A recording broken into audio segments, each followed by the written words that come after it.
Stage Pass, Institute of Gaming. For more details, contact 709396596.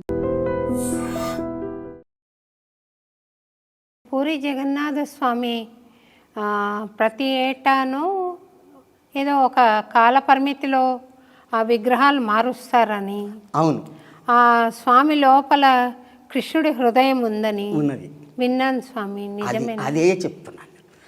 అయితే ఆ హృదయం అది మార్చేటప్పుడు ఆ పూజారి ఎంతో నియమాలు కలిగి ధర్మాత్ముడై ఉండి పెద్ద వయసు నియమాలు ఉన్నాయి అవన్నీ. అప్పుడు ఆ లైట్లన్నీ బంద్ చేస్తారు, ఒక తాడు కడతారు, ఆ తాడు నుంచి లోపలికి పోయి ఆ స్వామివారి దగ్గర తీసి అవి జరిపి వేరే కొత్త పెడతారు. ఆయనకు స్నానం చేపిస్తే అది జ్వరమాని పెడితే 120 డిగ్రీలు చూపెడుతుంది. మరి అది ఎక్కడి నుంచి వస్తుంది? అంత వేడి ఏడు నుంచి వస్తుంది స్నానం చేయించిన తర్వాత? ఆ విధంగా జరుగుతుంది. ఆ పూజారి ఏం చేస్తాడంటే నివేదన ఇచ్చేటప్పుడు ప్రసాదం ఆడబెడితే ఆ పూజారికి ఆ పరమాత్ముడు కనిపించాలి, అప్పుడే అక్కడ ఉన్నట్టు లెక్క అని చెప్పడం జరిగింది. అట్లా కనిపించిండు. కానీ 2005 తర్వాత కనిపించలే. అంటే ఎప్పుడైతే నేను కనిపించనో నేను జన్మకు పోయినట్టు గుర్తు అని దాంట్లో రాయడం జరిగింది. ఇవన్నీ ఎందుకు చెప్తున్నాను అంటే నేను జన్మకి వెళ్ళిపోయాను, మానవ దుష్టుల్ని సంహారం చేయటాన్ని, సాధువుల్ని రక్షించటానికి, ధర్మాత్ముల్ని రక్షించడానికి జన్మకు వచ్చేసారు. అదే చెప్తున్నా, జన్మకు వచ్చారు. ఎప్పుడు 2005లో అని చెప్పి దాంట్లో రాయబడి ఉంది. వారు ఎక్కడ పుట్టారు అంటే సంభూత శంబల, అక్కడనే శంబలలో పుడతాడన్నాడు కదా, ఇక్కడ సంభూత అంటే పుట్టినటువంటి జాగ చూపెట్టాడు. వారు ఎట్లా ఉంటారు ఏం కథ అంటే భాగవతంలో ఎట్లా చెప్పాడంటే వారి యొక్క శరీరం దివ్యంగా పెరిగిపోతుంటుంది. నిజంగా వారి యొక్క కళ్ళు ఎట్లున్నాయంటే చూడాలనుకుంటే ఇంకా చూడాలనిపిస్తుంది. చూసారా స్వామి? నేను స్వయంగా దగ్గర కూర్చొని మంచిగా నవ్వుకుంటూ మాట్లాడేది, నేను కోరికలు కోరాను అవన్నీ నేను చెప్తాను. అదే అయితే స్వామి నాకేమో వద్దు, నాకు మనసు ఎటు చలనం కావద్దు. మొదటి కోరిక మనసు ఎటు చలనం కావద్దు, మీ పాదాల దగ్గర ఉండాలి, ధ్యాన స్థితిలో ఉండాలి, సమాధి స్థితిని నేను చేరుకోవాలి, అంతకంటే ఏమొద్దు అంటే తుమారా మన్ కైసా హై వైసీ హోగా అన్నాడు. అంతే, ఇంతే. మళ్ళా లాస్ట్ ఒకటి కోరిక కోరాను పోయిన సంవత్సరం. ఏమని? స్వామి పోయినసారే నాకు మిస్ అయిపోయిన పరబ్రహ్మలో లయం అయ్యేది కైలాసం వరకు పోయాను, వారి దయ వల్ల పరబ్రహ్మ లోకం ఒకటి ఉన్నది, నేను చూశాను నా కన్నులతో. కైలాసం నుంచి చూస్తే మనకు ఇక్కడ అగ్నిగోళంలాగా మండుతున్నటువంటి ఇది సూర్యబింబం కనిపిస్తుంది. సూర్యుడు ఆయన తిరుగుతుంటే ఆయన తిరగడు. అంత ఎత్తున 10 గంటలకు చూస్తే ఎంత ఉంటుందో అంత బింబం ఉన్నది. అక్కడి నుంచి అందరూ దాంట్లోకి వెళ్ళిపోతున్నారు, నన్ను పోనిస్తలేరు. అప్పుడు ఇంకా టైం కాలేదు ఏమో అని వారిని ప్రార్థన చేస్తే కాదు అని చెప్పి అక్కడ ఒక కాలజ్ఞాన పాతర ఉన్నది. ఎక్కడ? కైలాసంలో. దాని నుంచి ఒక పుస్తకం ఇచ్చాడు. దాని మీద ఏమని ఉందంటే భూపీఠము అని పేరున్నది. అది నా చేతికి ఇచ్చారు, ఎందుకో నాకు అర్థం కాలేదు. తర్వాత అమ్మగారు స్నానం చేసేటటువంటి కొలను ఉత్తరం వైపు ఉన్నది కైలాసంలో. నా కన్నులారా చూశాను. అదంతా కూడా కన్నుల ఒకటే చెట్టు ఉన్నది. ఆ కొలను ఆ తల్లి ఆ పరిమళమైనటువంటి చాలా పరిమళమైనటువంటి నీరది. ఇంతవరకు నాకు జ్ఞాపకం ఉన్నది. కాబట్టి తండ్రి ఈసారి నాకు చివరి దశ కావాలి అని ఆశీర్వదించాను. తదాస్తు. ఇది నేను కోరుకున్నటువంటి, ఇప్పుడు ఈ కల్కి భగవాన్ని కోరుకున్నటువంటిది. ఇక ఒకనాడు ఏమైనా జరిగిందంటే నూడిల్స్ అంటే చాలా ఇష్టం అని చెప్పాను కదా, ఆ నూడిల్స్ తెప్పించాడు. సగం తిన్నాడు, నాకు ఇచ్చాడు, నేను తిన్నాను. నాకు ఆకలి అయితే లేదు. అట్లనే ఒక్కొక్కరికి ఎన్నో అనుభవాలు. ఈ కలికి అవతారమే మన్ననే చెప్తున్నా కదా. అయితే అంతకుముందు నేను మాహుతారు బాబుని నేను దర్శించుకున్నా అని చెప్పాను కదా. మాహుతారు బాబుని, రాధామాతను, ఇక్కడ శ్రీశైలంలో బ్రహ్మరాంబని దర్శనం చేసుకుని వారు స్వయంగా చూశాను, నా కళ్ళతోటి చూశాను. మాహుతారు బాబాని చూశారా? చూశాను. అయితే నేను ఇక్కడ ఒక 40 రోజులు అనుష్ఠానంలో కూర్చున్నాను.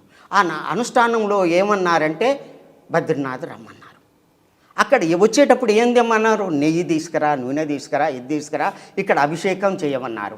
అక్కడికి పోయాను. ఒక 4 రోజులు ఉన్నాను. అక్కడనే ఎదురుంగా స్వామివారి యొక్క ఆదిశేషుడు ఉన్నటువంటి ఆ కొలనున్నది. శేషనాగు అంటారు. దాని మీద ఆయన చుట్టుకొని పడుకున్నటువంటి ఒకటి పెద్ద రాతి గుండు ఉంది. ఆ రాతి గుండుకు నిజంగా కళ్ళున్నాయి. అది రాతి రూపంలో ఉన్నాడు. ఆ ఎదురుగా కొలనుంది. ఆ కొలంలో స్నానం చెయ్యనియరు, విషపూరితమని చెయ్యనియరు. ఆ స్వామి మీద నెయ్యి పోసి నూనె పోసి అభిషేకం చేసి ఆయన పూజారి అంటనే ఉండు, బోతు పానీయారా అని చెప్పాను. చాలా వర్షం వస్తుంది, వద్దు అన్నా సరే చేసిన, స్వామివారు చెప్పారు కదా అని చెప్పి చేసిన. ఇదంతా అయిపోయిన తర్వాత ఆ నుంచి వెళ్ళి మా అవతార్ బాబా దర్శనానికి అని చెప్పి మనోగ్రామానికి పోవడం జరిగింది. అక్కడే ఈ వేదవ్యాసుడు పురాణాలు రాయడం జరిగింది. ఆ గుహ ముందుకు పోతూ ఉంటే ముందుగా అతనే SBI అని చెప్పి బోర్డు ఒకటి ఉంది. దానికి దాటంగానే ఆ 7 శిష్యులు మా అవతార్ బాబా నిలబడ్డారు. నాకు తెలియదు, వాళ్ళు ఎవరో తెలియదు. మాది తమిళనాడు అని. నిజంగా తమిళనాడులో ఎట్లుంటారో అట్లనే నల్లగా ఉన్నారు వాళ్ళు. నన్ను చూసి నవ్వుతున్నారు. ఏమని, ఇంకా ఎన్నాళ్ళు తిరుగుతావు ఈ యొక్క దీంట్లో ఏమున్నది అని నవ్వుతున్నారు. నాకు అర్థం కాలేదు. మళ్ళీ కొద్ది దూరం గుహ దగ్గరికి పోతూ ఉంటే అక్కడ ఒక స్థలం ఉంది. ఈడ ఉన్న వాళ్ళే ఆడ ఉండడం ఏంది, వేరే దారి లేదు కదా. మా అవతార్ బాబా ఒక్కడే, బాబా మీరేనా మా అవతార్ బాబా అని అడిగాను. నవ్వాడు. తర్వాత నమస్కారం చేసి పాదాలకు నమస్కారం. ఒక చిన్న అనుభవం నేను మీతో పంచుకోవచ్చా స్వామి? ఇది 1998లో స్వామి. అప్పటి ఆంధ్రప్రదేశ్ ప్రభుత్వం మాకు ఈ భూమిని కేటాయించింది. తొలిసారిగా గురు పూర్ణిమ బయట చేసామన్నమాట. అంతవరకు క్లాస్ రూమ్లోనే చేసేవాళ్ళము, స్టూడెంట్స్ నేను కూర్చుని. తొలిసారిగా పెద్ద ఎత్తున బయట చేశాం. చేస్తున్నప్పుడు నేను ప్రోగ్రాంకి ముందర మాకు ఇట్లాగా గౌరవనీయులు మన ప్రియతమ ముఖ్యమంత్రి శ్రీ నారా చంద్రబాబు నాయుడు గారు అన్నమాచార్య భావనా వాహినికి కొంత భూమిని కేటాయించారు. ఈ శుభవార్తను నేను సభాముఖంగా పంచుకుంటున్నాను. వారికి సభాముఖంగా అన్నమాచార్య భావనా వాహిని తరఫున కృతజ్ఞతలు తెలియజేస్తున్నాను అని చెప్పి ఇంకా కార్యక్రమంలో పడిపోయాను.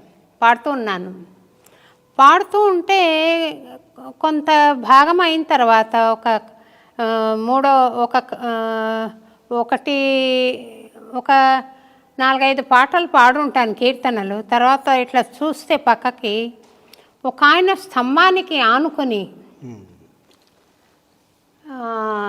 తలకాయ ఇలా జరగిలబడి కళ్ళు మూసుకొని వింటున్నాడు. చాలా కాంతివంతంగా ఉన్నాడు. ఓవల్ షేప్లో ఒక మెరూన్ కలర్ అంటారు చూడండి స్వామి, ఆ కలర్ బొట్టు పెట్టుకున్నారు, మెరూన్ కలర్ జుబ్బా వేసుకున్నారు, గోచి పంచ కట్టుకుని ఉన్నారు, గిరిజాల జుట్టుంది. ఈయనెవరో మహాపురుషుల్లాగా ఉన్నాడు అని అనుకున్నాను. కానీ ఇంకా నేను మళ్ళీ పాటలో పడిపోయి ఇందులో నిమగ్నం అయిపోయాను స్వామి. కార్యక్రమం అంతా అయిపోయాక ఆయన దగ్గరగా వచ్చి నెత్తి మీద చేయి పెట్టి కళ్ళు మూసుకున్నారు. ఒక 30 సెకండ్స్ మూసుకుని, నువ్వు అనుకుంటున్న ప్రాజెక్టు 4 ఏళ్లలో కంప్లీట్ అవుతుంది. 5 ఏళ్ళు అని చెప్పారు. 5 ఏళ్లలో కంప్లీట్ అవుతుంది. నేను అందరూ దగ్గరగా వచ్చారు. ఈయన ఇంత చనువుగా నువ్వు అనడం ఒకటి, నెత్తి మీద చేయి పెట్టడం ఒకటి, ఆశీర్వాదం ఇవ్వడం, అది మామూలు వ్యక్తులు చేసే పని కాదు. అది ఎవరైనా మీరెవరు అండి అని అడిగాను. నేనా, పోయి చంద్రబాబు నాయుడు అడుగుకో చెప్తాడన్నాను. నేను కొంచెం షాక్ అయ్యాను. ఏమబ్బా ఎట్లా మాట్లాడతారని సరే నమస్కారం పెట్టేసి ఇంకా అందరూ ప్రోగ్రాం బాగుందని దగ్గరకు వస్తారు కదా, వాళ్ళు నా అటెన్షన్ డైవర్ట్ చేసేసారు స్వామి. ఇంకా నేను ఆయన గురించి ఆలోచన చేయలే. మళ్ళీ నాకు గుర్తు ఎప్పుడు వచ్చారంటే, నేను పడుకోబోయే ముందు నేనా పోయి చంద్రబాబు నాయుడిని అడుగుపో చెప్తారు అన్న మాట గుర్తొచ్చింది. నాకు దానికి అర్థం కూడా వెంబడే స్ఫురించింది. ఆ ప్రేరణ కూడా స్వామి ఇచ్చాడో ఏమో తెలీదు. అయితే ఏమని అనిపించిందంటే ఆ చంద్రబాబు నాయుడు గారికి ప్రేరణని ఇచ్చింది ఎవరు అనుకుంటున్నావు? వారే. ఆయన ఇస్తారా నీకు? నేను ఇచ్చాను ఆయనకు ప్రేరణ అని చెప్పినట్టు అనిపించి ఎప్పుడు తెల్లారుతుందా అని కాచుకొని తెల్లారగానే మా రమణాన్ని పిలిచి, ఇక్కడ ఇట్లాంటి మనిషి జుబ్బా వేసుకొని గోచి పంచ కట్టుకొని ఇట్లా ఓవల్ షేప్లో బొట్టు పెట్టుకుని గిరిజాల జుట్టు ఉన్న మనిషి ఎవరైనా ఉన్నారేమో కనుక్కుని రా. నా దగ్గర నేర్చుకుంటున్న వాళ్ళందరూ ఆ లొకాలిటీలోనే చుట్టుపక్కల ఉన్నారు స్వామి. అప్పుడు వాళ్ళని అడిగి రాపో అని పంపించాను. వాడు కాలనీలో అంతా విచారించుకొని వచ్చి అట్లాంటి మనిషి ఎక్కడా లేరని అంటున్నారమ్మా అని చెప్పాను. సరే అని నేను మళ్ళీ షికాగోలో ప్రోగ్రాం పాడుతున్నప్పుడు హ్యాండ్ ఇన్ హ్యాండ్ అని ఒక ఆర్గనైజేషన్ ఉంది. అది హరిహరానంద స్వామి వారి శిష్యులు నడుపుతున్నారు. వాళ్ళకి బెనిఫిట్ ప్రోగ్రాం పాడాను. పిల్లలకు, హ్యాండిక్యాప్డ్ పిల్లలకి సహాయార్థం ఒక ప్రోగ్రాం పాడాను. అప్పుడు వాళ్ళు అంతా అయిపోయిన తర్వాత దుర్గా అని సెక్రటరీ ఉన్నారు. ఆమె నన్ను వాళ్ళ ఇంటికి భోజనాన్ని తీసుకెళ్ళింది. బేస్మెంట్లో వెళ్ళి చూస్తే మన మహావతార్ బాబాజీ, లాహిరి మహాశయ, యుక్తేశ్వరగిరి, హరిహరానంద లహరి, పరమహంస యోగానంద మహారాజ్, ఈ మహానుభావులందరి చిత్రపటాలు ఉన్నాయి. నాకు చాలా సంతోషం అయిపోయింది. దివ్యంగా ఉంది స్వామి. ఆ యొక్క ఆశ్రమం పూరిలో ఉంది. 100 ఎకరాల ఆశ్రమం హరిహరానంద. యుక్తేశ్వరి కూడా అక్కడనే సమాధి అయింది. యుక్తేశ్వరగిరి, అవును. నేను అడిగాను ఆ దుర్గా గారికి అనుభవం చెప్పాను. చెప్తే అమ్మ ఎవరో కాదు. నేను ఆ సమయంలో పరమహంస యోగానంద పుస్తకాలు చదవడం కానీ, మహావతార్ బాబాజీని ఎక్కువ ధ్యానం చేయడం కానీ ఆ సమయంలో ఉంది స్వామి నాకు. అయితే నేను అడగంగానే ఆమె ఏం చెప్పారంటే, ఆయనకంటూ ఒక ప్రత్యేకమైన శరీరం ఏం లేదమ్మా, ఆయనకు ఏది తోస్తే ఆ శరీరాన్ని తీసుకుని వస్తారో. అది నిజమమ్మా. ఎందుకు అంటే మహోదర్ బాబా చాలా దయగల వ్యక్తి. ఎన్నో కష్టాల పడి యోగస్థితికి వచ్చాడు. అతను కుంభమేళాలలో సేవ చేస్తాడు, భక్తులకు సేవ చేస్తాడు, ఇస్తారంటలు తీస్తాడు, ఎక్కడంటే అక్కడ దర్శనం ఇస్తాడు. హిమాలయాల్లో ఇదంతా ఏమిటికి? ప్రజాసేవకి అని చెప్పి భక్తుల్ని చెయ్యాలి, ఆ విధంగా చాలా ప్రేమగా తత్వం తండ్రిది. ఆయన ధ్యానానికి కూడా చాలా ఉపయోగపడతాయి. ఇక్కడ కూర్చునేదాన్ని స్వామి. నేను చేరేసుకుని, ముందు ఈ హాల్ వేరేగా ఉండేది, మూలకు కూర్చుని సాటర్డే ప్రోగ్రామ్స్ వినేదాన్ని. విని ఒకసారి నేను ధ్యానం చేసుకుని ఏం మాట్లాడతానో కూడా నాకు తెలీదు. ఆ పోడియం దగ్గరకు వచ్చాను. వాడల వెంట వాడేవో నీడ నుండి చీరలమ్మే నేత బేహారి అని స్వామిని నేత బేహారితో పోలుస్తూ అన్నమయ్య పాడిన పాట ఒకళ్ళు పాడారు. ఆ పాటకు అర్థం చెప్దామనుకుని మాట్లాడడం మొదలు పెడితే నాకు ఆశ్చర్యం అవుతుంది స్వామి. నాకు ఈ పాయింట్స్ తెలియవే, నేను ఎట్లా మాట్లాడాను, నేను ముందర ఆలోచన చేయలేదే, ఎలా వస్తున్నాయి పాయింట్లు ఇంత చక్కగా, అంత పొందిగ్గా. నేను భాష గురించి తడుముకోలేదు, పాయింట్లు కొత్త వచ్చాయి, కరెక్ట్గా చెప్పి నేను ఆ ధ్యానంలో స్వామిని మొదట అనుకుని ధ్యానంలోకి వెళ్ళిపోయాను. అదే కారణము, స్వామి ఆశీర్వాదంతో వచ్చింది, ఇది నా గొప్ప కాదు అని ఇది ఆ రోజు నాకు తెలిసింది స్వామి. నాకు అది గుప్పు అనేటటువంటి శబ్దాలు వినబడ్డాయి అని అన్నారు కదా, అది నిజం. బ్రహ్మంగారు చెప్పిండు. చెప్పలేదంటనకపోయేరు నరులార గురుని చెరిమృక్కితే బ్రతకనే చేరు. చెప్పలేదంటనకపోయేరు తప్పదిదిగో గురువు వాక్యము, తప్పు త్రోవల బోవు వారిని చప్పరించుక మింగు శక్తులు. చెప్పలేదంటనక చప్పరించుకుంటారు. ఇప్పుడు కాలం వచ్చేసింది, అందరూ భూభాగాల్ని పంచుకున్నారు. సూర్యుడు ఈ భాగము, చంద్రుడు ఈ భాగము, దుర్గాదేవి ఈ భాగము, ఆదిశేషుడు ఈ భాగము, కర్ణాటక కాళీపంపు, ఇట్లని కాలజ్ఞానం రాశారు. ఈ విధంగా పంచుకొని దుష్ట సంహారం చేస్తున్నారు. ఆ టైంలో ఏమొస్తుందట, గుప్పని గుర్రపడుగులు ఏర్పడునని అప్పుడే చెప్పిండు బ్రహ్మంగారు. మీరు విన్నది, మీరు అన్నది సత్యం అది అన్నమాట. ఆ పరమాత్మ యొక్క నీడలో ఉన్నారు స్వామి. కల్కి అవతారాన్ని గురించి పాడిన కీర్తనలు చాలా ఉన్నాయి స్వామి అన్నమాచార్యుల వారు. చెప్పండి. వెంకటేశ్వర స్వామి గురించి పాడుతూ చివరిలో దశావతారాల్లో కల్కి అవతారంగా వెంకటేశ్వర స్వామిని సంభావిస్తూ పాడిన కీర్తనలు ఉన్నాయి. ఒక జానపద కీర్తనలు నాకు ఇప్పుడు పాడే స్థితిలో లేను స్వామి, అయినా నేను ఊరికే మచ్చుక్కి కొంక కలికి అయి కొసరి కూడే నన్ను వెంకటేశుడు చూడవే సిన్నేక కొంక కలికి అయి కొసరి కూడే నన్ను వెంకటేశుడు చూడవే సిన్నేక సిరుత నవ్వులవాడు సిన్నేక. ఇట్లా కలికి అవతారాన్ని ఒక పెద్దక్క చిన్నక్కకు చెప్తుందనమాట. కొంకక అంటే భయపడక, కలికి అవతారంగా నా దగ్గరికి వచ్చాడు చూడవే, వాడికి భయం లేదు అని చెప్తోంది అనమాట చిన్నక్కకు. సిన్నెక అని జానపద గీతం. అట్లా నిర్భయంగా ఉన్నాడు అని చెప్పడం అన్నమాచార్యుల వారి ఉద్దేశంగా కనిపిస్తుంది.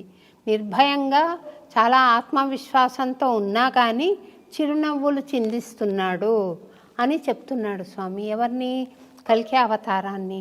ఆ కల్కి అవతారము ఆల్రెడీ పుట్టిందంటే నాకు చాలా సంతోషంగా ఉంది స్వామి. ఆయన విస్తృతంగా సంచరిస్తున్నప్పుడు తప్పకుండా అన్నమయపురం దయచేయాలి అని మీరు ఆశీర్వదించండి స్వామి.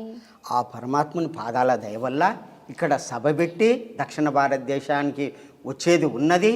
మరి మీ యొక్క ఇదితోటి వారికి అన్నం పెడతారు, ఏమో భోజనం చేస్తారు. అది పరమాత్ముని దయ తల్లి.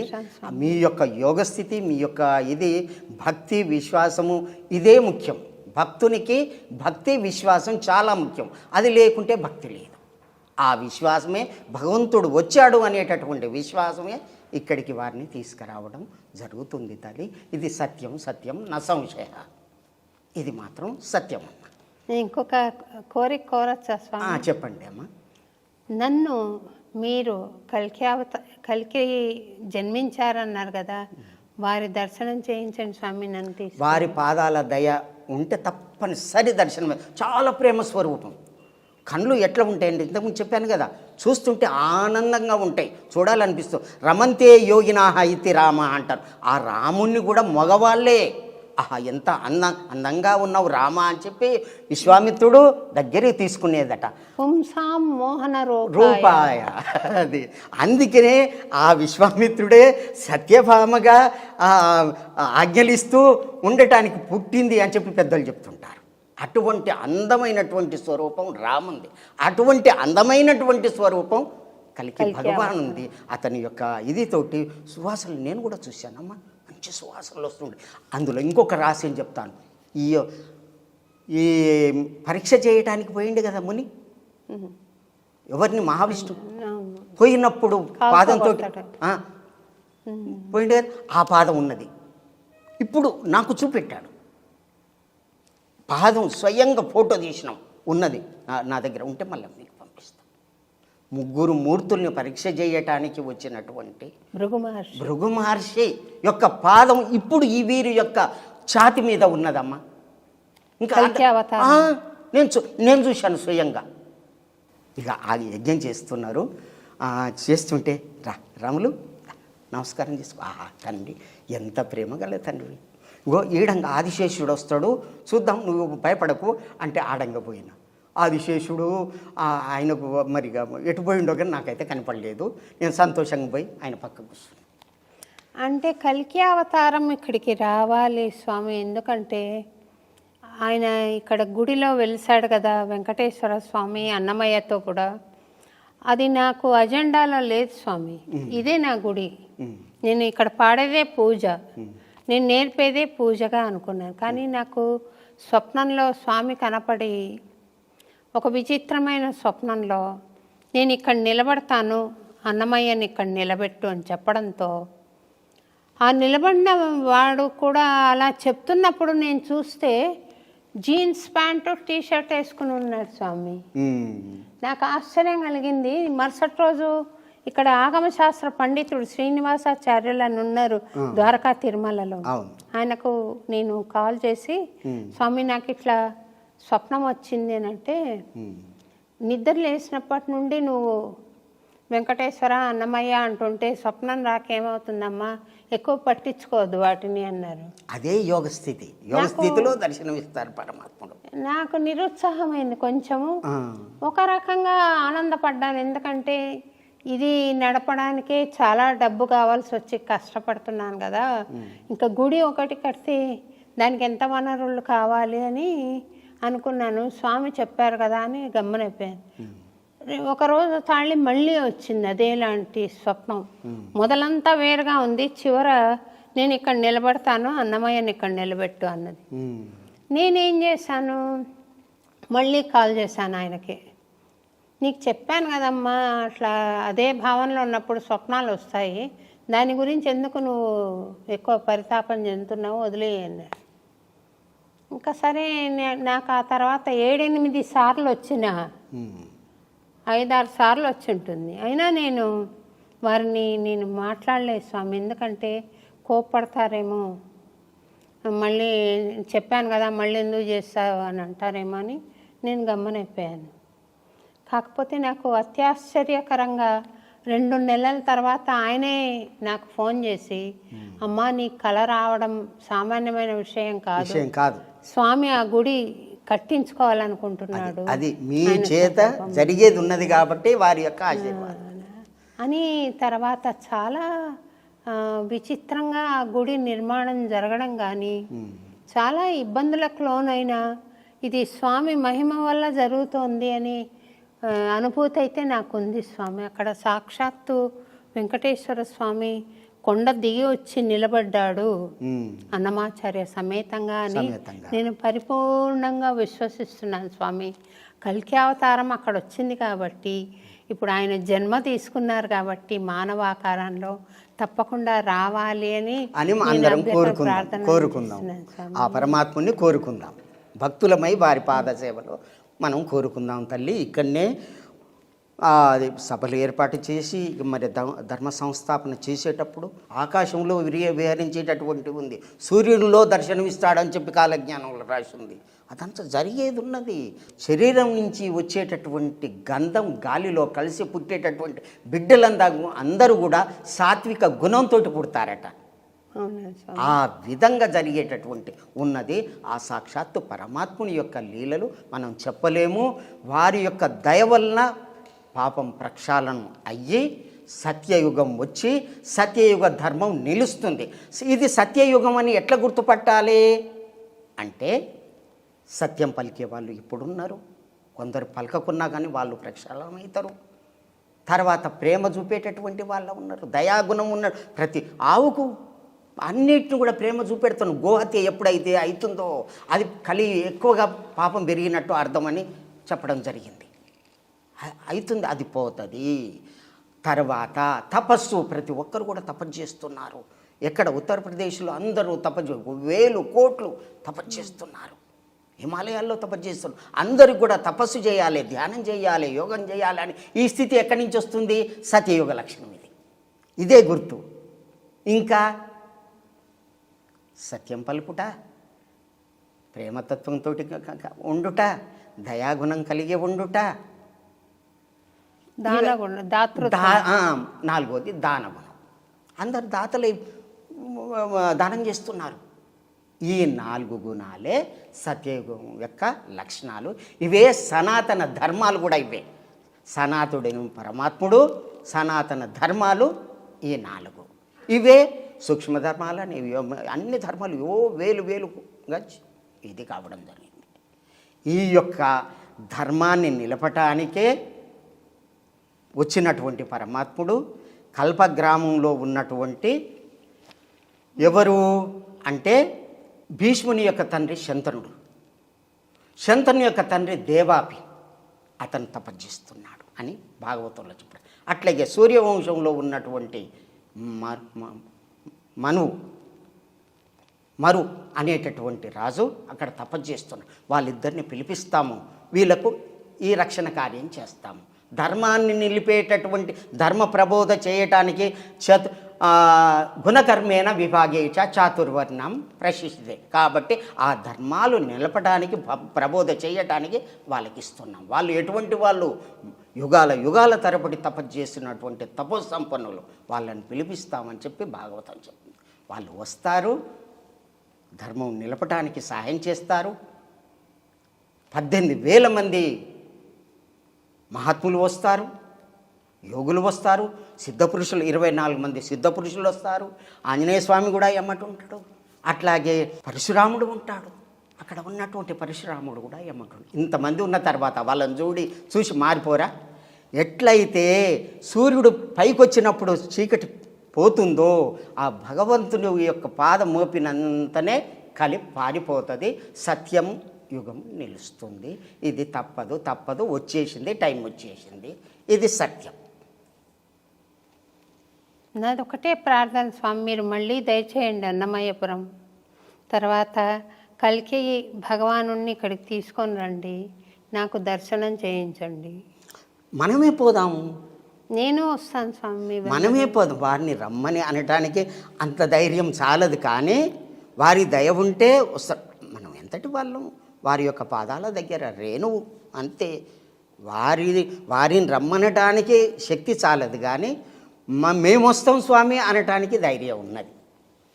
అది ఆ విధంగా పోదాము, వారి దయకు పాత్రలం అవుదాము, వారిని చూద్దాము, ఆనందపడదాము. వారి యొక్క ఇది మామూలు చూస్తే అర్థం కాదు. వారి యొక్క లీలలు ఇప్పుడు కల్కి భగవాన్ గురించి మనం చెప్పుకున్నాం కదా. రాత్రికి మీరు దర్శనం చేసుకోవాలి, అసలుకి ఏ రూపంలో వస్తాడో. అట్లా నేను చాలా అనుభూతి పొందాను నా ఆశ్రమంలో. ఈ మధ్యనే చూశాను, ఒక లైట్గా వస్తారు, జగన్నాథుడే వస్తాడు, ఈ పని చెయ్యి అని చెప్పినట్టుగా అనిపిస్తుంది. ఆ విధంగా అన్నమాట నేను చూస్తున్నాను. ఇది నా కన్నులతోటి చూస్తున్నాను. ఆ భగవంతుని సేవలో ఉన్నాను ఇప్పుడు. నువ్వు సేవ చేసేది ఉన్నది రాములు అన్నాడు. అందుకని చిన్న ప్రశ్నతో ముగిద్దాం స్వామి. చెప్పండి.